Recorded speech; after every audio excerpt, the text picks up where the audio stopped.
I was editing quite a bit for our SOQ and going through your resume and your list of projects. So I really had never gone back all the way. All the way. All the way back to the 1991. I'm like, I gotta stop. This is too much. Yeah, I mean, that goes back to like 80, 85, 86. Yeah. That's long. Yeah. Yeah, the long interesting form, stuff there, the long version. Yeah. So many transportation and hydroelectrics and solar, and I mean, there were phases, right? I mean, I went through phases, like in the recession, in 2008, I had to completely redefine what I did. Yeah, so talk about it, because that's really where we met, if you remember. Yeah. I was working, I just picked up my job at RCH Group, and Lehman Brothers was across the street, and kind of well, we were working on a lot of stuff through RCH, a lot of development and residential and commercial, and then the bottom dropped out of the residential market. And so we had some big box commercials, some public infrastructure. Earlier on in my earlier years, I didn't have a lot of public, because you have to bid on those jobs. It's a process. And then once you get ingratiated, once you get into the client, then they'll count on you, and then you get work. But you get the work by bidding. And the problem is, back then the bigger firms were more attractive. Okay. And I always build myself as a network of professionals, because my business was a subcontracting. I subcontracted to all my people. Right. Just because everybody wanted to work for themselves. And that's fine with me. But what was good about that is that everybody was good at what they did. Everybody was the expert. Yeah. And where I came from in these corporate world, where you're in the ever-growing consulting firms, where they're buying up smaller firms and they're getting bigger and bigger and bigger, then what you find out is you have middle-level management who bill on every job, and they don't do anything. And they give all the work to the younger kids who are coming out of school. But these younger kids aren't the real experts yet. They're the ones learning. So the clients would hire these big firms who would then throw the projects to these young kids who didn't know anything. And so really they weren't so good. But then I said, we are a network of professionals. We all are the best at what we do. Yep. We charge less than the big firms. We have less management infrastructure to deal with, and overhead. And so we can provide you a better bang for your buck. Yep.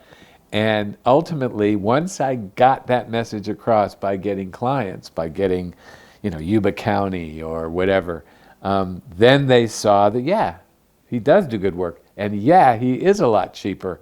And we're going to use him again, to the point where, well, if we keep it under 15, we can sign a PO and we don't have to go out for bid. Yeah, that is nice. So that's the way that I got the public. And I did the same thing with the Sacramento County DWR, George Booth and his crew. Okay.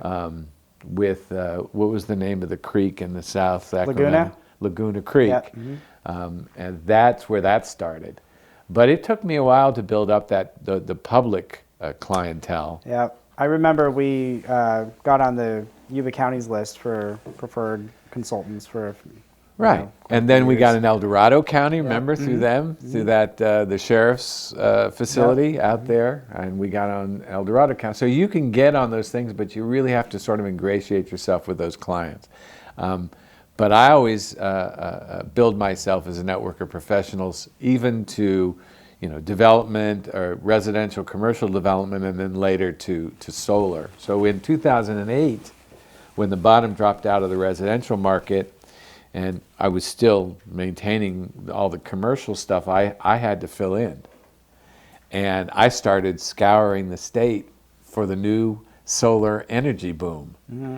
And that's when those guys from OPDE, Washington, that Spanish firm OPDE, and the guys from the Pacific Northwest, and when we're going to Southern California and doing solar down there, Yeah, San Bernardino County. Yeah, San Yeah, there's quite a Bernardino few County projects out there. especially. And so that's, I had to fill in with that. I didn't know anything about solar. I was a network of professionals and okay, give me 10 minutes and I'll become an expert. But, you know, then the more you do, the more you know, and then the more credibility you get because people say, oh, talk to this guy. And when I saved this one client, you know, they had a captive audience in San Bernardino County. And for endangered species, they would only have to go to these, they would only go to these people who live down there. And they would just scalp them. I mean, For costs on for costs, consulting. yeah. So it's like for a series of surveys, the guy said $365,000. Yes, it's long. And I called the guy and I said, dude, you can do this for 40 grand. I said, so mark it up 20 grand and you're making money and sell it. Well, I don't think we can do that. I said, fine, I'll do it.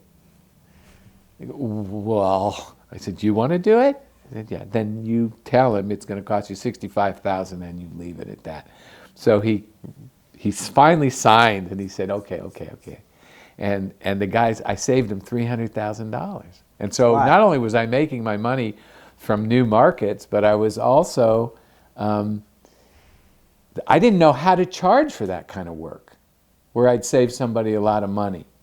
So I said, okay, well, how about 4% of what you saved? Well, that Seems was a pretty good reasonable. check. That was a pretty good sized check. But I also thought it was fair because, I mean, I wasn't giving them a lump sum. Well, a lot of people go in with a lump sum, right? And they'll say, this is going to cost you $785,000. And they spend $250,000 and the rest is cake.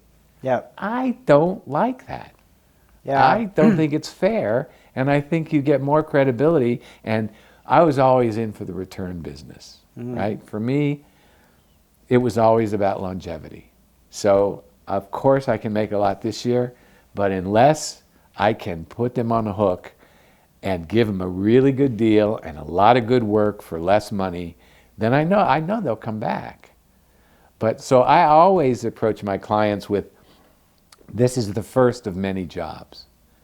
And I'm gonna do I like that really approach good work myself. for you, and I'm gonna charge you a lot less than these other folks are charging you. Number one, the only people working on the jobs are us, the people that are the experts. That's why I say you're working with a network of professionals, and only those people are working for you. Yep. I mean, I was on my own admin, so I didn't have any admin support, and I just charged them for us. I mean, True. your work I and do my have an work. admin version. Well, yeah, but you have a brick and mortar office, and my office was sort of not brick and mortar. True. I mean, I worked out of my house. But I think that the same mantra applies, though, you know, because It's the same thing. it's still, you know, using the experts in the room to do the work rather than underlings that may not know as much. And I think, you know, the end product speaks for itself as well, because if you send somebody out in the field that either doesn't know anything or is a middle management type of, you know, professional, they're going to follow what they have already learned, but they really haven't gotten to that seniority point where they're really understanding what they're looking at and why it's important that their findings, you know, are what they are. You know, whether it's reporting this size of a wetland versus this size of a wetland because you did more due diligence, you know. Well, and it's always nice to have the best people at what they do as the people you bounce your ideas off of.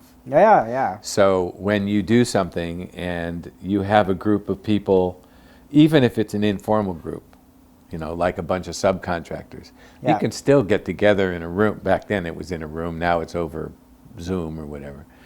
But Well, it's a little bit of both. yeah, but we would get together and say, well, you know, what about this? And here's somebody that's got 35 years of experience giving you advice on, well, maybe you should do it like this, as opposed to somebody who just came out of school for 3 months ago and says, well, what would you do? He says, well, I'd go ask my dad.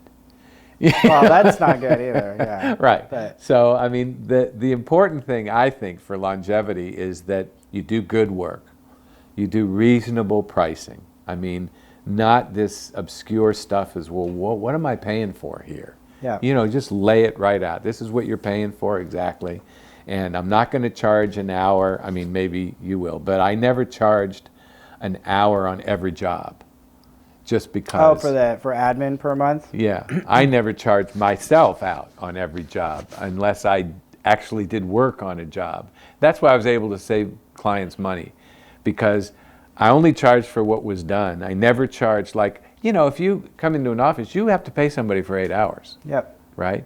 Well, so you got to charge them. You got to bill them out. I mean, otherwise you're carrying their overhead, and it's not good. Yeah. But the important thing is you maximize their time on a project. Yeah, but I mean, as a business, you also want to make sure that you take care of your clients and don't charge them unnecessarily for yeah, but what I mean is that if you have somebody in the office for 8 hours, you want to make sure that most of those 8 hours they're working on billable work, and not sitting around the water cooler, talking about the game. Every second counts. That's right. And so, I just found my best model was working as an independent, because I just gotten out of 25 years of working in corporate offices. So for me, it was nice to go home. At the same time, I was able to gather around me the people that I liked working with and the people that I thought were the best at what they did. And so having that group of people was very effective for us. Yeah. And we got a lot of work. I mean, at our peak, or my peak for Barnett, for one-man operation, we did pretty darn well. Yeah. I mean, I was just under $1 million in that 1 year, and that was pretty good. I think the model has changed somewhat from my day, but you can always see the expansion and contraction of the consulting market, depending on, what the drivers are. Well, I think a lot of more seasoned people do like working more from home, and some of them just frankly like working for themselves because it gives them more flexibility. And then you end up with, if you know these people, you end up with these network of professionals that will get a project done a lot faster and a lot more efficiently than going and hiring, one large firm that does all of this stuff. It takes a lot of overhead to pay for that. Well, this is what I found during, for example, the solar part of my career. They would say, well, we're going to hire a firm that has offices all over the state, right? And their thinking is, because then they'll put somebody local on it. But that's never the way it works. Doesn't happen at all. No, they hire somebody with an office in LA, and they're still shipping in people from San Francisco. Yep. Or out of state. That don't even know what the regulatory environment is in California. So, I mean, I'd worked for Dames and Moore and Woodward Clyde and some of those really Bechtel, and I worked for all those guys. And, we just import expertise from wherever. And for Bechtel, it was worldwide. I mean, we had offices in Lima, and we had offices in Houston, San Francisco, and London. And wherever we needed people from, I had to put together an information management program this was in 97 or 8. We had this big natural gas project in Peru, and I had to put together an information management program that linked 5 offices, real-time information, and this is early on in computer days, right? And so I put out a proposal, a bid proposal, and I said, I need somebody to do information management. And most of the people came back with, okay, well, we're going to maintain a standalone setups in every office, right? And I said, that's just not what we're looking for. We want to be able to talk to somebody real time. We don't want to have somebody to have to fly in and then update the software and then call somebody back. So that just didn't work. So ultimately, that was the beginning of this worldwide networking that now is just commonplace. Now doesn't matter. You Zoom somebody from the other side of the world. We would have to go to, they would send me from San Francisco to The Hague in the Netherlands for one meeting. And it'd be 11-hour flight, and then a 4-hour train ride, and then a 6-hour meeting, and then a 4-hour train ride, and an 11-hour flight, and I'd be home again. I mean, that was a cost of like $25,000 for a meeting. A lot of and the thing is, with these huge corporations, they'll still do some of that stuff. Oh yeah. But I mean, for us, we're a small scale operation, or I was, and you know, you want to become a niche provider. And a niche provider is able to then maintain a pretty good clientele, solid, healthy clientele, and then the word of mouth. If you can get word of mouth. From the beginning, when we started, we knew we were niche. Yeah, I learned I was niche by working with you. Yeah. I started, I think, you know, I was a land use planner back in 2004 to 2009 or whatever, and we both had to reinvent ourselves at that point in time because the real estate, residential market especially, fell through the floor. And I started working with you on several projects, the solar stuff, some of the public work, and started recognizing how beneficial it was to niche down on a particular skill set of work. You know, out of all of these things that you can do in the planning and development industry, there's so many things. But us niching down to really what you got The to be an wetlands expert. guy. Yep, the wetlands guy and the biological guy, That's right. And That's what I became. I became the guy for wetlands, endangered species, and oddly enough, cultural resources. Only because I use Melinda. I know, yeah, which I still do as well. But yeah, you know, and what I feel like I learned from you on all of those different points, you're the expert biologist in the room that knows all of these environmental things, and I'm coming from a land use perspective, and I think the two of us really kind of were a powerhouse. That's right, but I didn't have the land use perspective, which is why the two of us working together for the last 15 years or so has been, I think, really beneficial for our clients quite a bit. You know, well, and we have seen that markets will come and go. The solar market will come and go. Residential, whatever. Yeah. But there's always development. Yep. It'll always be residential. There'll always be commercial. You know, for a while we were even thinking about getting into the mitigation banking thing. Yeah. Now there are firms that are niche providers of that. You know, the Westervelts and the what are the other guys? Wildlands. Yep. You know, they're niche providers for conservation banking and mitigation banking.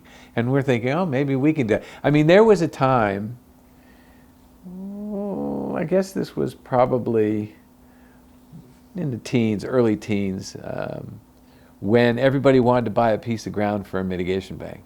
Like 2012-ish? Yeah. And people would say, oh, I got this piece, a 60-acre piece of ground that's got vernal pools on it. Can we turn it into a mitigation bank?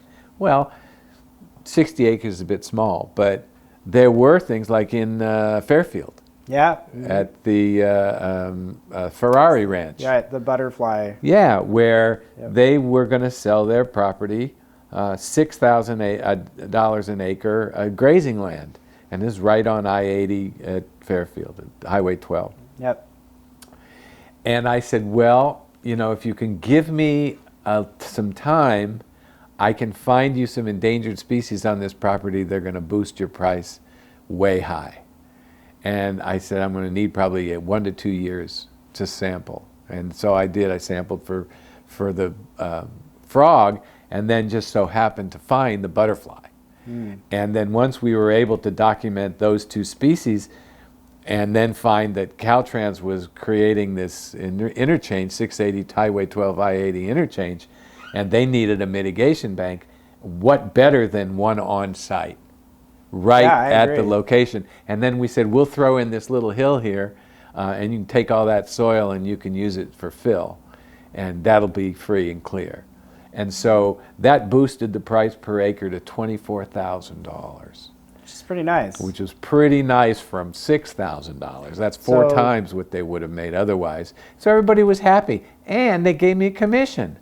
Yeah. That was a sweet deal. Yeah, I know. You got a nice commission that year. Yeah, that was a sweet deal. So I'm kind of drawing the lines between that experience right there and just people in general owning property, and the fact that it's really important to know what you got. You know, that's the most important thing. Because you can use it either way. It can either get in your way of a development, or you could potentially sell some mitigation credits to somebody. Always the first step. Always the first step. Mm-hmm. And that's always we propose as the first step, is let's do an assessment and see exactly what you have. Yep. And then we'll know. Because the other thing was, is where design and resources meet, and you define the resources, and that will lead your design. It will, every time. You're looking at constraints. Right, because you used to come to us with, here's our design, now get it permitted. Right. Yeah, and that doesn't really work very well. Right, and that's because And they it's gonna were cost led you a by lot. engineers. And they were led by engineers who said, well, we'll Yeah. design this for you, and then you just have to get it, whatever the ground says, you just have to get it put on the ground. But then we, starting in the late 80s, would go start with engineering firms and say, look, let's find out what we have on the ground and then design around it. Yes, much better. And much better, and that's the way we do it today, and we have done it for some time. But pushing that idea of let's find out what you have, what you're doing, and once you know what you have, then we know what we can put on the ground and how much it's going to cost us to permit this thing. Yep. Or what to avoid, how to design what I mean. around it, how to use it, How to make it, how to turn it into an amenity. Exactly. Right? Yes. It's like That's when super we were important. looking at Alberta, and of course the idea was, it's old pasture land that has some kind of ditches running through it, and says we're going to turn these ditches into riparian Yeah. It was- paradises. looked pretty on a It looked great on a map. Yeah. Of course, the developers decided they didn't want to do that.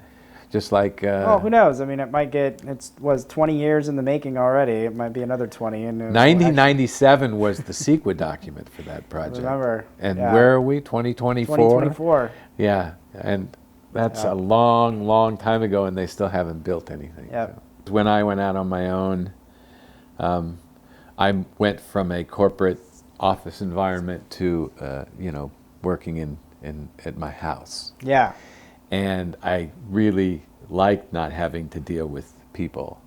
But then I knew to be successful, I was going to have to associate myself with people. And I always thought, I don't have a lot of patience with incompetence. And so I was always looking for people to work with who were, number one, very good at what they did. Number two, never beat around the bush or gave me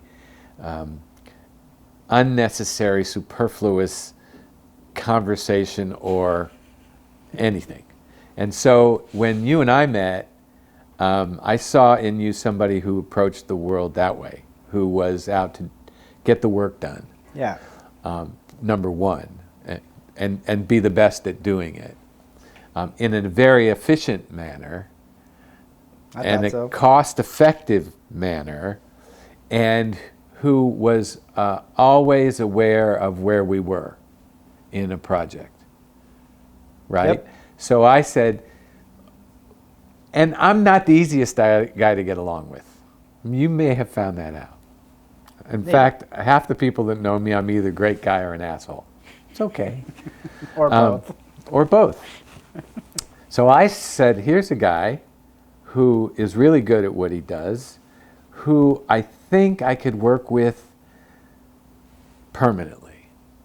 And so that's when I started to say, hey, remember when you were saying, I think I want to leave? Yes, I think that's a really great idea. I remember me walking out of RCH and calling you. Yeah, exactly. And so for me, I went and started dancing the jig when I said, thank God, now we can really take off. Yep.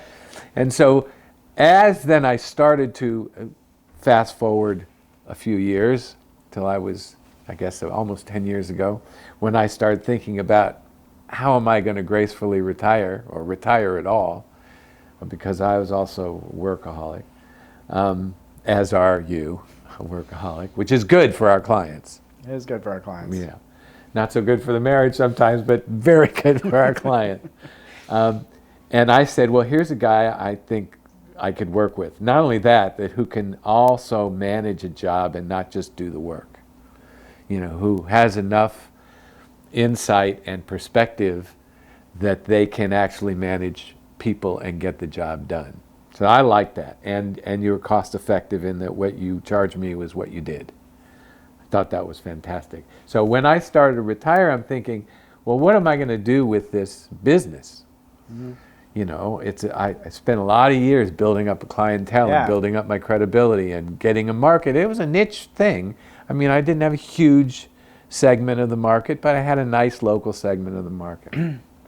So then I thought that what I would do is and more be turning these jobs over. And then finally when I said, okay, now I'm really going to do it and retire, started migrating jobs over to you. And I mean, even to this day, we're still co-working a lot of these jobs. We're still co-working on projects. And I do think we will continue to co-work things just to get advice from each other and perspective, long-term perspective on development trends and regulatory trends.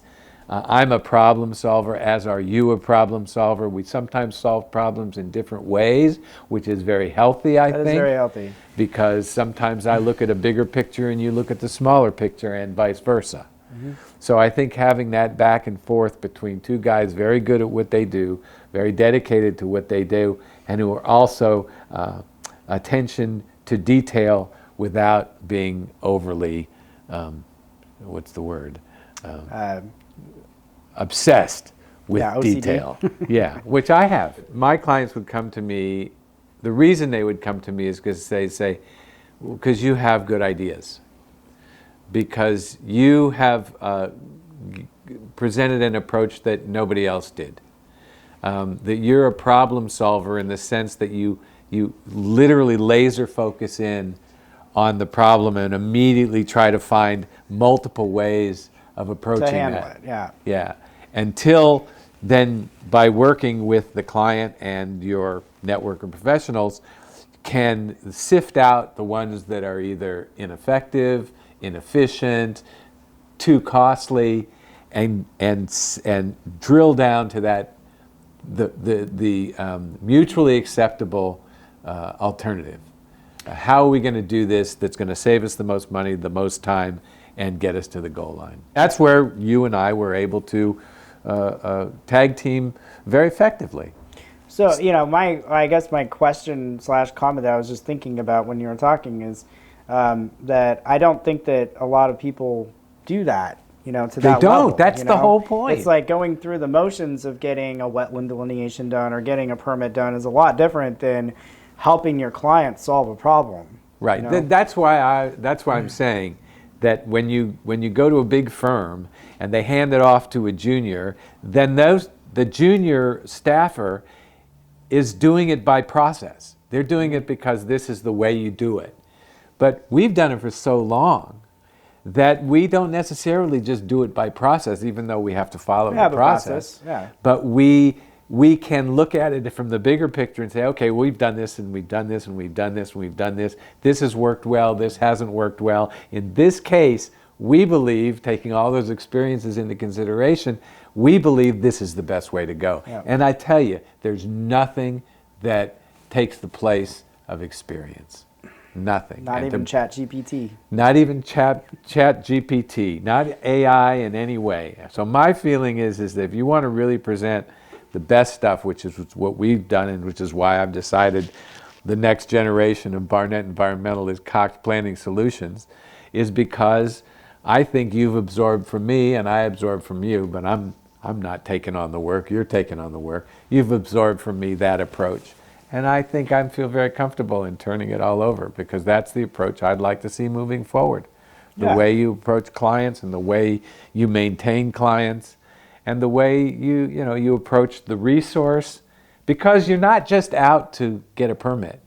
Yeah. You really should also be out to look at the resource you're trying to preserve here. Well, of course. I mean, California doesn't have more endangered species than any other state, but Hawaii for a reason. We have it for a reason. And it's a huge state with an amazing amount of resources. And part of the things that we have to do, not only serve our clients, but serve the state and the world that we live in. Well, I think that, that touches on a really important point that I feel like we have either explicitly or implicitly applied to every project that we've ever worked on is that you can't champion one side or the other. we have to live in harmony with nature. So how do we do that? And I feel that the big part of permitting and looking at, pulling in all of that scientific evidence of what is on a property and then analyzing it, going through the permitting and then dealing with the mitigation afterwards, the whole intent there is to harmonize the built environment with the natural environment to save, that's our background Yeah. point. The point for them is to put their building on the Well, ground. of course. The point for them is how we get around this law. Not how do we get through it, I but get how it. do we get around it? But So- I think, having the middle ground perspective, though, is like you've got agencies on one side, you got developers on the other. Right. One wants one thing, one wants the other, and Right. we're always and stuck in the middle, right? Not stuck in the middle. We've placed ourselves in the middle, and because that's where our livelihood comes from effectively negotiating the middle. And I guess my point was to, the finish of it is that you mentioned that the California has some amazing and resources here, Amazing. and I would hope that the outcome of what we do is obviously helping our clients get their projects done and efficiently and all that, but also at the same time protecting natural resources. Like they need to be. Right. I think that we're at the intersection of development and ecology. Yes, it's a good way of looking at it. Because we get there, and somehow you have to negotiate that intersection, and that's our job. Yep. That's how to get these people through that intersection so they can get their thing on the ground, and the resource gets through the intersection so it can persist on the other side. That's right. So, I mean, if we look at ourselves as the traffic light, right? We're saying, you guys come, you guys stop, you guys go. That's what we do effectively between the environment, the ecology, the habitat, and the resource, and that building that they want to put on the ground, or the road that they want to build through it, or the power lines, or the hydroelectric project, or the solar plant, or the whatever. I mean, all of that is putting structure on the ground. Fine, there's room for that. Yeah. And we have to show where that room is and how to Yep. get there.